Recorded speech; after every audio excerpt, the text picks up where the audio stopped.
অনেক মেয়েরাই ভাবে যে কেন তারা অর্গাজম পায় না, আর ছেলে পার্টনাররা এটাই ভাবে যে এতক্ষণ ধরে ময়দানে টিকে থাকার পরও কিছুই হলো না। তো তাই জন্য বলে দেওয়া হয় যে মেয়েদের অর্গাজম পাওয়া কিন্তু খুবই কঠিন। কিন্তু এর মানে এটা নয় যে মেয়েরা শারীরিকভাবে কমপ্লিকেটেড হয়, বরঞ্চ এটাই হয়তো আপনারই জানা নেই সঠিক জায়গাটা। তো সঠিক জায়গা ঠিক কোথায়? নমস্কার, আমি মাধুরী দাস, হেলথ কনসালটেন্ট। তো চলুন জানা যাক। সবার প্রথমে জানবো জি স্পটের ব্যাপারে। জি স্পট গুগলে সব থেকে বেশি সার্চ করা শব্দের মধ্যে একটা। এটা কিন্তু শুধুমাত্র লোকে গুগলেই সার্চ করে না, এটা বন্ধুদের সাজেশনেও খোঁজে। তো 1800 শতাব্দীতে আর্নস্ট গ্রেফেনবার্গ কিন্তু অনেক বছরের গবেষণার পর এটাই বলেছিলেন যে মহিলাদের একটা জোন থাকে। তো সেই জোনটা কিন্তু অর্গাজমের এক বিরাট ভূমিকা পালন করে, তাই তিনি এই জোনের নাম দিয়ে থাকেন জি জোন। কিন্তু এই জোনের খোঁজ অনেক আগে র্যাগনিয়ার ড্রেগাম 1700 শতাব্দীতে করে ফেলেছিলেন। কিন্তু কি করা যাবে, গ্রেফেনবার্গ এই নিয়ে আরো গবেষণা করেন এবং গবেষণা করার পর এটাই বলেন যে এই জোনে একটা স্পট থাকে যেটা পেনিট্রেশনের সাথে স্টিমুলেট করাতে কিন্তু মেয়েরা অর্গাজম পায়। তো 1981 সালে ডক্টর এডিগো এই স্পটের নাম দিয়ে থাকে গ্রেফেনবার্গ স্পট, যেটা আগে গিয়ে হয় জি স্পট। কিন্তু 2017 সালে আর একটা নাম সামনে আসে, সেটা হচ্ছে ক্লিটোরিস। এবার আপনি ভাবছেন যে ক্লিটোরিসের সাথে জি স্পটের কি সম্পর্ক রয়েছে? হ্যাঁ, একদমই কিন্তু ক্লিটোরিসের সাথে জি স্পটের সম্পর্ক রয়েছে। তো ক্লিটোরিসের ব্যাপারে কিন্তু আমি আগের ভিডিওতেই বলেছিলাম, কিন্তু তাও আসুন এর ব্যাপারে একটু ছোট্ট করে জানি। মেয়েদের নিচে 3টে ছিদ্র হয়। তো সব থেকে ওপরে ছোট যে ছিদ্রটা রয়েছে সেটা দিয়ে কিন্তু মেয়েরা প্রস্রাব করে।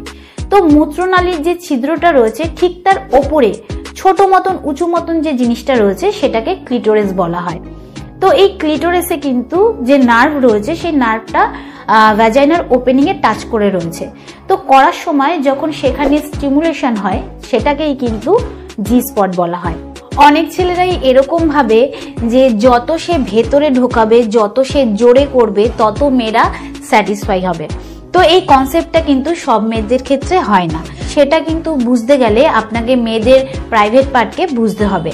তো যে মেয়েরা ঠিকঠাক রয়েছে, মানে যারা প্রেগনেন্ট হয়নি, যাদের ডেলিভারি হয়নি, তাদের কিন্তু যে ডেপথ রয়েছে মানে গভীরতা রয়েছে সেটা কিন্তু 3 থেকে 4 ইঞ্চি আশেপাশে হয়।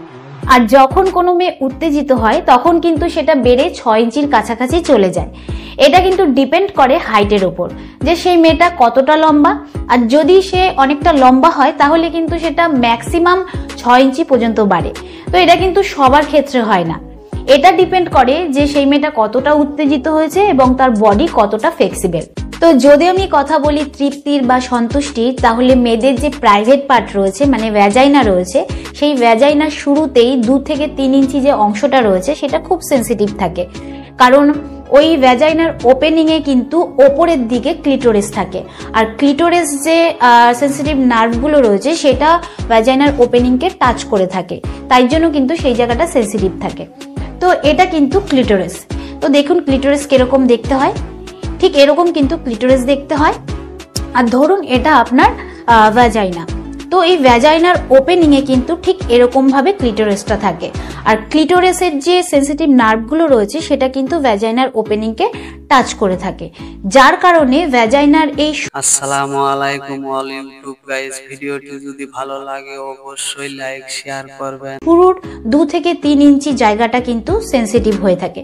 তো যতক্ষণ না আপনার এই যে টাচ করে রয়েছে সেই জায়গাটায় ঘর্ষণ তৈরি হচ্ছে ততক্ষণ কিন্তু মেয়েরা স্যাটিসফাই হয় না। যতই আপনি ভেতরে ঢোকানোর চেষ্টা করুন, যতই আপনি জোরে করার চেষ্টা করুন, এতে কিন্তু কোনো লাভ হবে না, যতক্ষণ না এই যে যেখানটা টাচ করে রয়েছে সেখানটা ঘর্ষণ তৈরি হচ্ছে। তো যখন আপনি করবেন তখন যদি ওই জায়গাটা ঘর্ষণ তৈরি হয় ঠিকঠাক ভাবে, তাহলে কিন্তু মেয়েরা স্যাটিসফাই হবে এবং সন্তুষ্টি হবে। তো যদি আপনি চান যে আপনার পার্টনার ওরাল সেক্স ছাড়া স্ট্রোকিং এ তৃপ্তি লাভ করুক বা সন্তুষ্টি লাভ করুক, তাহলে কিন্তু আপনাকে এরকম পজিশনে করতে হবে যাতে ইনসেশন আপনার আপার ডাইরেকশনে হয়। আপার ডাইরেকশন মানে হচ্ছে যখন আপনি আপনার লিঙ্গকে ঢোকাচ্ছেন তখন ক্লিটোরিসে গিয়ে স্টিমুলেট করে। তো যদি আপনি সোজা না ঢুকিয়ে ওপর দিকে ঢোকান তাহলে কিন্তু আপনার ক্লিটোরিসে ফ্রিকশন তৈরি হবে, আর যত আপনি ওপর দিকে ঢোকাবেন তত কিন্তু মেয়েরা স্যাটিসফাইও হবে। কারণ এটা কিন্তু অনেক কাছাকাছি গিয়ে আপনার ক্লিটোরাসকে স্টিমুলেট করছে এবং সেনসিটিভ নার্ভগুলোকেও স্টিমুলেট করছে। এছাড়া আপার ডাইরেকশনে ফ্রিকশন তৈরি করার জন্য কিন্তু খুব উত্তেজনার প্রয়োজন। যদি আপনার উত্তেজনা কম থাকে, যদি আপনার ইরেকশন কম থাকে, যদি আপনার মনে হয় ধীরে ধীরে আপনার লিঙ্গ ছোট হয়ে যাচ্ছে, তাহলে কিন্তু ফ্রিকশন ঠিকঠাকভাবে হবে না।